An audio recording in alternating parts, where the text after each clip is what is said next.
It's the middle of summer, and what's more inviting than a swimming pool? Good evening, I'm Jan Yanahiro. Tonight, a special story on infant water survival, surviving in pools as inviting and innocent like this. More about that in just a moment. Last year, over 7,000 kids drowned in pools just like this, accidentally. 1/3 of them were under the age of 6 years old. There's a special program now going on. It's called Infant Water Surviving or Infant Drownproofing. They start the kids as young as 4 months old, put them in pools, and teach them not to swim, but to make them drown-proof. Here in Hayward, instructor Rich Reed has taught over 250 kids each year in pools like this to make them drown-proof. You're okay, Jack. You're all right.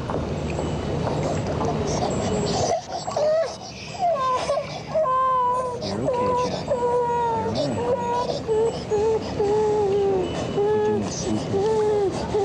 You're doing super. Okay. Easy, honey. You're fine. You're fine. Now, Rich, what is the difference between swimming and drown-proofing? You drown-proof these kids, right? Correct. Swimming in the United States entails the Australian crawl or the freestyle. Drownproofing is an infant water survival program where we teach the kids to roll to their back and surface. If they're under the age of 2 years, lay there for an indefinite period of time until mommy can get them. If they're 2 years or above, we teach them to roll over, surface, kick across the pool, and climb out on their own. How can a 4-month-old infant learn this process? A lot of this under the age of 18 months is instinct. Now, we arrived at 4 months because that's when they can, on dry land, roll over. And the transition from the land to the water is not that difficult for the children once we show them how to do it. What is the process in which you teach a kid all this? We take them from the mother. We don't allow the parents in the pool. We eliminate eye contact as much as possible. And the first lesson or two is just a lot of hugging and kissing, getting the security of the child with us and also with the feel of the water.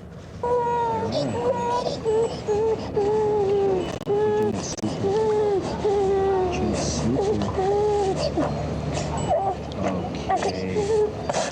Easy, honey. You're fine. You're fine. Lesson 2 and 3, we have them floating on their own. We're trying to get a secure feeling of the child laying there in a very helpless state. We tap the underneath side of their head. Now, they're floating on their own, but they feel that we are still holding them because of the touch. We diminish that with time, and it's very effective. Just lay still, beautiful. You're doing fine, honey. Easy. Easy. You're fine. Yeah. Around lesson 4, we show them how to go underwater and come up. We call it the plunge. We show them how to go under and come up, and without squirming around too much. Okay. Good one. Good one. Do one more of those, Jack. Here we go. Okay, beautiful. You're all right. Good. Good girl. Okay. After the plunge, we work the drop, where we have them going vertically in the pool and coming up and looking at the sky, and also relaxing again once they lay there. More time. Here we go. In about lesson 6, 7, and 8, we work on the roll. Now, we start out with a quarter roll, Easy. progress to a half, and then finally a full Here we go. 1 rotation to their back. And then at the end, we put it all together and reassure them that they are fine. And we do, at the end, put them in with their clothes on. Oh, how do they hold their breaths? I mean, do they do that, or do they swallow a lot of water when they first get in? The younger children, under the age of 2, instinctively hold their breath and close off all the canals to their mouth and their nose. Now, the older children, at the beginning, lesson maybe 1 through 4, sometimes have a problem. We watch them very closely at the beginning, and we don't let them take in an excess of water. Ideally, in my opinion, 9 months to 18 months is the best period to drown-proof your child. Why is that? They're the easiest to work with. They're a little bit older. The ones that are 4 months through 8 months have a tendency to get runny noses and get very tired. And at 9 months up to 18 months, they're in good health and they're responding excellent to the program.